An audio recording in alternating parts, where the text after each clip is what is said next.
Today's topic in your subject is incapacity of parties. हमारा law, हमारा कानून, Indian contract act बताता है कि वो कौन कौन से पर्सन्स हैं जो कि कॉन्ट्रैक्ट नहीं कर सकते हैं. According to rule and regulation of our country, there are restriction on some persons by law, and this law especially mentioned some persons that they cannot come into a contract, or we can say that the law disqualified this type of persons from the contract, and some of these persons are minor. First, minor. हमारा law, हमारा कानून बोलता है minor means वैसा person जो कि 18 साल से कम उम्र का है, वो माइनर है, और माइनर कोई कॉन्ट्रैक्ट में नहीं आ सकता है, ये हमारा लॉ बोलता है. फिर से हम रिपीट कर रहे हैं, हमारा कानून कॉन्ट्रैक्ट के लिए 2 पार्टी होने के लिए ज़रूरी है, ये बोलता है. और वो पार्टी कौन कौन से होंगे,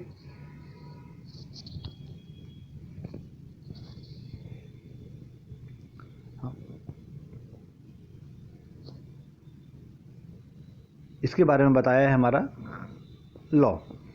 हमारा लॉ, हमारा कानून बोलता है कि कॉन्ट्रैक्ट 2 लोगों के बीच में हो सकता है, और वो दोनों पार्टीज़ कोई भी हो सकते हैं. वो दोनों पार्टीज़, कॉन्ट्रैक्ट के 2 पार्टीज़ कोई भी हो सकते हैं, सिर्फ ये जो आपके स्क्रीन पे दिख रहा है इन लोगों को छोड़ के. अगर वो पर्सन इन सारे चीज़ों में से कोई एक है तो वो कॉन्ट्रैक्ट नहीं कर सकता है. इसमें जो सबसे पहला दिया गया है, अगर कोई पर्सन माइनर है, 18 साल से कम उम्र का है. आप लोग में से बहुत सारे बच्चे ऐसे होंगे जो 18 साल से कम उम्र के होंगे. तो जो 18 साल से छोटे हैं उनको बच्चों में गिनती होती है, माइनर में गिनती होती हैं. ये माना जाता है कि वो अपना डिसीजन सही गलत नहीं ले सकते हैं, तो वो डायरेक्टली कॉन्ट्रैक्ट नहीं कर सकते, वो किसी भी कॉन्ट्रैक्ट के पार्टी नहीं हो सकते हैं. तो पहले पर्सन हो गए जी minor. Second, person of unsound mind. तो दूसरा बोला है वैसे पर्सन जो कि अनसाउंड माइंड के हैं, जिनकी दिमागी स्थिति सही नहीं है. तो अनसाउंड माइंड कई तरीके के होते हैं.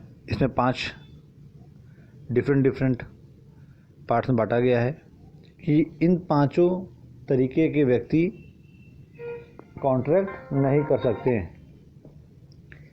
ये 5 तरीके के व्यक्ति कौन कौन से हैं?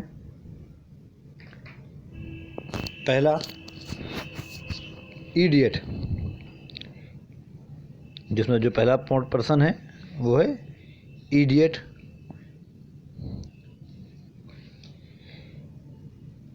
इडियट वो पर्सन होते हैं जो कि परमानेंट अनसाउंड माइंड से होते हैं, जिसको हम लोग पागल के नाम से जानते हैं, जो कि जिनकी दिमागी स्थिति हमेशा से ख़राब है और अभी भी ख़राब है और आगे भी ख़राब रहेगी. तो उन्हें पागल बोलते हैं, या फिर इडियट, जिसे इंग्लिश में इडियट बोलते हैं. जो परमानेंट कई सालों से लगातार वो दिमागी स्थिति उनकी गड़बड़ है, या फिर जब से वो पैदा हुए हैं तब से उनकी दिमागी स्थिति गड़बड़ है और वो मेंटली इल है, तो उन्हें बोलते हैं इडियट. वैसे पर्सन कॉन्ट्रैक्ट नहीं कर सकते हैं, ये हमारा लॉ बोलता है. ये जाहिर सी बात भी है, जो पर्सन पागल है वो अपना डिसीजन सही गलत का नहीं ले सकता, तो वो जो है इडियट के कैटेगरी में आएगा.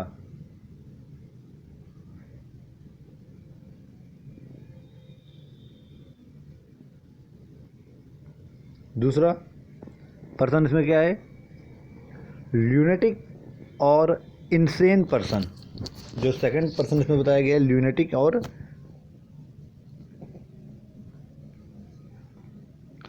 तो ल्यूनेटिक जो बोला गया है, ल्यूनेसी एक डिजीज़ होता है. Lunacy is a disease of a brain जिसमें जो है पर्सन अपना मेंटल स्थिति, अपनी मेंटल कंडीशन ख़राब हो जाता है। मतलब वो बचपन से इस तरह का नहीं होता है, लेकिन ड्यू टू सम डिजीज़, कोई बीमारी के कारण वो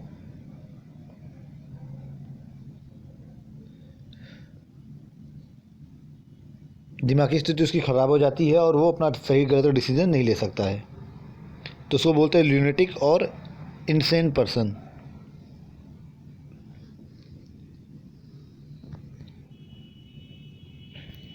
लेकिन इसके साथ एक टर्म्स एंड कंडीशन है। ल्यूनेटिक पर्सन मीन्स जो बचपन से पागल नहीं था, जिसको किस बीमारी के कारण वो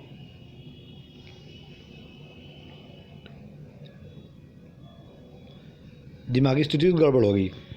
जब उसकी स्थिति, जब वो बीमारी उसके ऊपर हावी रहेगी, उस समय वो जो है वो कॉन्ट्रैक्ट नहीं कर सकता है। लेकिन दवाई उसकी होती है, इलाज होता है, उसके बाद वो उसका दिमागी स्थिति अगर ठीक हो जाती है तब फिर वो दोबारा वो कॉन्ट्रैक्ट करने के लायक हो जाता है। जब डॉक्टर उसको अप्रूवल दे देते हैं, इसकी दिमागी कंडीशन सही है, तब वो फिर वो कॉन्ट्रैक्ट में जा सकता है। तो मतलब कि ल्यूनेटिक पर्सन मीन्स परमानेंट वो पागल नहीं रहता है, परमानेंट बेवकूफ़ नहीं रहता, वो रह के सही भी हो जाता है, क्योंकि वो बीमारी है। बचपन से वो पागल नहीं था, किसी बीमारी के कारण वो पागल हुआ। तो जब वो उसकी दिमागी स्थिति सही रहेगी, नॉर्मल रहेगा, तब वो कॉन्ट्रैक्ट कर सकता है, इलाज होता है, वो सही हो जाता है, तब फिर वो कॉन्ट्रैक्ट करने लायक हो जाएगा। जिस समय वो दिमाग की कंडीशन उसकी ख़राब रहेगी, उस समय जो है वो कॉन्ट्रैक्ट नहीं कर सकता है। तो मीन्स ल्यूनेटिक पर्सन को भी कॉन्ट्रैक्ट से बाहर रखा गया है कि ऐसे पर्सन कॉन्ट्रैक्ट नहीं कर सकते। जब वो बीमार हैं, बीमारी से सही हो जाते हैं, तब फिर वो कॉन्ट्रैक्ट दोबारा कर सकते हैं, जब वो नॉर्मल हो जाएंगे। तो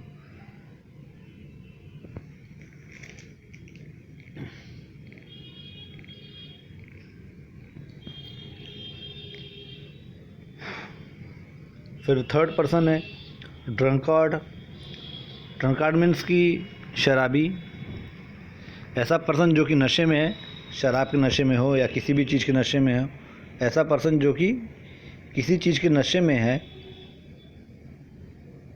वो पर्सन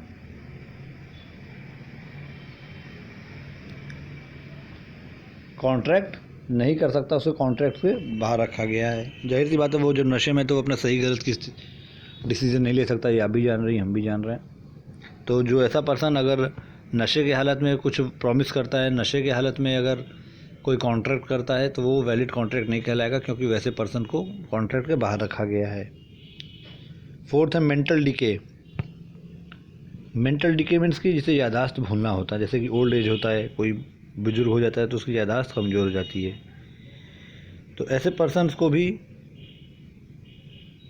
कॉन्ट्रैक्ट के बाहर रखा गया है, जिसे मेंटल डिके की प्रॉब्लम हो चुकी है, जो एजेड है, और उसे जिसे हम लोग भुलक्कड़ भी बोलते हैं, शॉर्ट टर्म मेमोरी लॉस भी बोलते हैं, गजनी टाइप भी से बोलते हैं। हम देखा होगा गजनी मूवी, उसके अंदर मेंटल डिके की प्रॉब्लम थी, शॉर्ट टर्म मेमोरी लॉस, कि अपनी चीज़ों को वो भूल जाया करता रहा, तो इसी को बोलते हैं मेंटल डिके। तो मेंटल डिके जैसे प्रॉब्लम को वाले लोगों को कॉन्ट्रैक्ट के बाहर रखा गया है कि वैसे पर्सन कॉन्ट्रैक्ट नहीं कर सकते। हमारा कानून बोला है कि ऐसे लोगों को कॉन्ट्रैक्ट नहीं कर सकते, और उन्हें कॉन्ट्रैक्ट के बाहर रखा है, ऐसे पर्सन को डिस्क्वालीफाई किया है कॉन्ट्रैक्ट करने से। लास्ट इसमें है फिफ्थ हिप्नोटिज्म। हिप्नोटिज्म आपने देखा होगा, कार्टून्स में देखा होगा कि एक धागे से बंधा हुआ एक कुछ कॉइन टाइप का होता है, जिसके अंदर दिखाता है कि आप नशे में खो रहे हैं, आप ये नहीं ये हैं, तो उसको अपने बस में कर, जिसको हिप्नोटिज्म को हिंदी में बोलते हैं वशीकरण। हिप्नोटिज्म को हिंदी में बोलते हैं वशीकरण। तो ऐसा पर्सन जो कि अपने आपा में नहीं, अपने आप में नहीं है, वो किसी और के वश में है, कोई इसको हिप्नोटाइज़ किया है बहला फुसला के, तो वैसे पर्सन को वही कॉन्ट्रैक्ट के बाहर रखा गया है। हिप्नोटिज्म के वशीकरण हिंदी में बोलते हैं। आपने देखा भी होगा कार्टून्स में और सीरियल्स में, और नेट पे भी सर्च करेंगे तो आपको उसके बारे में मिल जाएगा हिप्नोटिज्म क्या होता है। कि मतलब वो किसी और के बस में होता है, वो जो दूसरा पार्टी जो बोलता है वो वही करता है, वो अपने आप से सोचने की क्षमता वो भूल चुका होता है, उसको कंट्रोल में वो दूसरे के रहता है, तो इसी को हिप्नोटाइज बोलते हैं, हिप्नोटिज्म बोलते हैं। तो ऐसे पर्सन जो कि हिप्नोटाइज किए गए हैं, किसी और के बस में हैं, उसे भी कॉन्ट्रैक्ट के बाहर रखा गया है। उसके बाद नेक्स्ट क्या है, डिसक्वालिफिकेशन बाय लॉ और स्टेटस। हमारा लॉ कुछ पर्सन से नाम दिया हुआ है डायरेक्टली कि ऐसे लोगों से भी आप कॉन्ट्रैक्ट नहीं कर सकते, ऐसे लोग भी हमारे देश में कॉन्ट्रैक्ट का हिस्सा नहीं बन सकते, कॉन्ट्रैक्ट के पार्टी नहीं बन सकते। इसमें पहला क्या है, alien enemy. Alien enemy means क्या हुआ? एलियन मतलब तो हम लोग यही जानते हैं कि जो दूसरे ग्रह से आए हुए प्राणी होते हैं उनको एलियन बोलते हैं। मीन्स कि हम दूसरे ग्रह के लोगों के साथ कॉन्ट्रैक्ट नहीं कर सकते हैं, यही लग रहा है बात से। एलियन इनेमी नहीं, उस एलियन की बात नहीं हो रही है यहाँ पे। दूसरे ग्रह के आए हुए प्राणियों की, वो जादू टाइप के लोगों की बात नहीं हो रही है यहाँ पे। एलियन से मतलब है कि दूसरे कंट्री का पर्सन। जब दो देशों के बीच में वॉर होता है, जो दो देशों के बीच में युद्ध छिड़ता है, तो जो दोनों देश के जो सिटीजन्स होते हैं वो एक दूसरे को जो है कंट्री एलियन इनेमी बोल देते हैं। जैसे कि मान लीजिए इंडिया और पाकिस्तान के बीच में डिस्प्यूट्स रहते हैं और इंडिया और पाकिस्तान के बीच में अगर कोई युद्ध छिड़ता है, तो लड़ाई छिड़ती है, वॉर होता है, तो इंडिया पाकिस्तान के सिटीजन्स को एलियन इनेमी घोषित कर सकता है कि इस कंट्री के लोगों के साथ आप कॉन्ट्रैक्ट मत करिए, इस कंट्री के लोगों को कॉन्ट्रैक्ट से हम बाहर करते हैं, और ये कंट्री क्योंकि एलियन इनेमी है। मीन्स कि इनेमी मीन्स दुश्मन, ये हमारी दुश्मन देश है और उसके कंट्री के लोग एलियन इनेमी है। तो मीन्स जो दो देश आपस में लड़ाई करते हैं, झगड़ा करते हैं, तो वो दो देश आपस के एक दूसरे के कंट्री के लोगों को एलियन इनेमी कर देते हैं कि आप हमारे देश में कोई कॉन्ट्रैक्ट नहीं कर सकते हैं। तो एलियन इनेमी मीन्स कि ऐसा कोई देश के लोग जिनसे हमारा वॉर हो रहा है, जिनसे हमारा झगड़ा चल रहा है, और हम उस कंट्री के लोगों को एलियन इनेमी डिक्लेयर कर दिए हैं, तो उसी को बोलते हैं एलियन इनेमी। तो वैसे लोग हमारे देश में आके कॉन्ट्रैक्ट नहीं कर सकते हैं, या हमारे देश के लोग उन लोगों से कॉन्ट्रैक्ट नहीं कर सकते हैं। फिर क्या है, अम्बेसडर। अम्बेसडर मीन्स कि राजदूत जिसे बोलते हैं। हर देश के राजदूत होते हैं। जैसे इंडिया में ढेर सारी दिल्ली में जाएंगे तो ढेर सारी लाइन से एम्बेसी है जिसमें हर देश के राजदूत रहते हैं। जैसे अमेरिका का एग्जांपल लीजिए, तो अमेरिका के राजदूत यहाँ इंडिया में भी हैं। जितने भी अमेरिकन सिटीजन्स इंडिया में आते हैं उनकी जिम्मेदारी उस राजदूत की होती है। उन्हें कोई दिक्कत होता है तो अपने जाके एम्बेसी में कंप्लेन करते हैं, अपने कष्ट को बताते हैं, और उनके देश का राजदूत उस कष्ट को दूर करता है। तो अम्बेसडर मीन्स हुआ राजदूत। और राजदूत मीन्स कि एम्बेसडर जो होता है, ये रूल है कि राजदूत जो है, एम्बेसडर्स को आप अपने देश में कोई सज़ा नहीं दे सकते। जैसे कि अमेरिका का एम्बेसडर इंडिया में है और इंडिया का एम्बेसडर अमेरिका में होगा, तो एम्बेसडर्स को कोई देश सज़ा नहीं दे सकता कि हम अमेरिका का एम्बेसडर यहाँ पे कोई अगर इल्लीगल काम भी करता है तो हम उसको सज़ा यहाँ पर नहीं दे सकते हैं। उसे उसके देश वापस भेज सकते हैं और उसके देश में ही उसका सज़ा उसको मिलेगा, हम उसको अपने देश में सज़ा नहीं दे सकते हैं। तो इसलिए इन वजहों से भी एम्बेसडर्स को कॉन्ट्रैक्ट से बाहर रखा गया है। जब उनको हम सज़ा ही नहीं दे सकते हैं तो फिर वो कॉन्ट्रैक्ट अगर करते हैं, कॉन्ट्रैक्ट तोड़ते हैं, तो फिर उनको सज़ा नहीं दे पाएंगे। तो जब उनको हम सज़ा नहीं दे पाएंगे कॉन्ट्रैक्ट तोड़ने का, तो इससे अच्छा है कि उनको हम कॉन्ट्रैक्ट के ही बाहर रखें। तो एम्बेसडर्स को कॉन्ट्रैक्ट के बाहर रखा गया है। हमारा लॉ बोलता है कि दूसरे देश के एम्बेसडर्स जो कि हमारे देश में हैं वो कॉन्ट्रैक्ट नहीं कर सकते हैं। दूसरे देश के एम्बेसडर जो कि हमारे देश में हैं वो कॉन्ट्रैक्ट नहीं कर सकते हैं। इसी को बोलते हैं एम्बेसडर्स। तो एम्बेसडर्स को कॉन्ट्रैक्ट के बाहर रखा गया है। हमारा लॉ बोला है कि जो दूसरे देश के राजदूत हमारे देश में रह रहे हैं उनको कॉन्ट्रैक्ट के बाहर रखते हैं हम, वो कॉन्ट्रैक्ट नहीं कर सकते हैं। थर्ड पर्सन है इंसॉल्वेंट। इंसॉल्वेंट पर्सन मीन्स हुआ कि कंगाल, जिसकी दिवालिया निकल चुका हो, दिवालिया व्यक्ति जिसके पास अब कोई प्रॉपर्टी या देने के लिए कोई पैसा ना बचा हो। तो इंसॉल्वेंट पर्सन्स को भी हमारा लॉ कॉन्ट्रैक्ट के बाहर रखा हुआ है, क्योंकि कॉन्ट्रैक्ट में आपको कुछ कंसिडरेशन देना होता है, लेना होता है। तो जब कंसिडरेशन देने लेने के लिए आपके पास जो है कुछ होना चाहिए, और इंसॉल्वेंट पर्सन को माना जाता है उसके पास अब कुछ देने लेने के लिए नहीं है। तो इसलिए जब उसके पास कुछ देने के लिए है ही नहीं तो उसको कॉन्ट्रैक्ट से बाहर रखा गया है। तो थर्ड है इसमें इंसॉल्वेंट, मीन्स कि ऐसा पर्सन जो दिवालिया है, जिसे कानून ने दिवालिया डिक्लेयर कर दिया है, इंसॉल्वेंट डिक्लेयर कर दिया है। इंसॉल्वेंट का भी एक सर्टिफिकेट मिलता है। इंसॉल्वेंट ऐसा नहीं कि आप इंसॉल्वेंट किसी को भी घोषित कर सकता है या कोई अपने आप को कर सकता है। इंसॉल्वेंट जो है गवर्नमेंट घोषित करता है, गवर्नमेंट डिक्लेयर करता है उस पर्सन की सारी प्रॉपर्टी बेचने के बाद और जितने लोग से उधार लिया था उनको पेमेंट करने के बाद तब वो पर्सन को दिवालिया घोषित किया जाता है। तो जो दिवालिया पर्सन होता है, जो कि कानून की तरफ से दिवालिया घोषित पर्सन है, वो कोई कॉन्ट्रैक्ट नहीं कर सकता, उसको जो है बाहर रखा गया है। उसका नेक्स्ट पॉइंट है कन्विक्ट। कन्विक्ट मीन्स कि ऐसा पर्सन जो कि जेल में किसी चीज़ का सज़ा काट रहा है। तो ऐसे पर्सन को भी, क्योंकि वो जेल के अंदर है, वो ऑलरेडी एक सज़ा काट रहा है, तो ऐसे पर्सन को भी जो है कॉन्ट्रैक्ट के बाहर रखा गया है। बताया गया है कॉन्विक्ट जो कि ऐसा पर्सन जो कि जेल में है, सज़ा काट रहा है, कैदी है, उसे भी कॉन्ट्रैक्ट के बाहर रखा गया है। वैसे पर्सन भी कोई कॉन्ट्रैक्ट नहीं कर सकते हैं। तो नेक्स्ट है हाई प्रोफेशनल्स।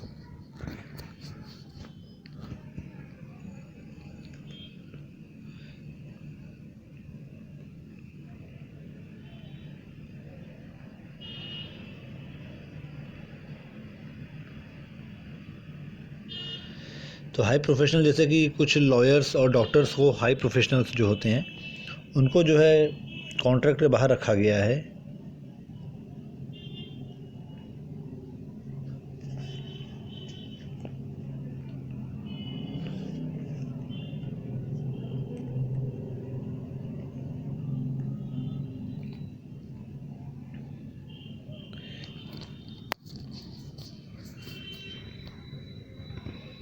जैसे डॉक्टर है, डॉक्टर का कोई इलाज कर रहा है, तो इलाज करने में अगर किसी की जो देहांत हो जाता है, उसके ऑपरेशन सही नहीं हो पाता, तो उसके ऊपर आप केस नहीं कर सकते। उनको जो है कॉन्ट्रैक्ट के बाहर रखा गया है कि इस तरह का केस उनके ऊपर नहीं हो सकता है।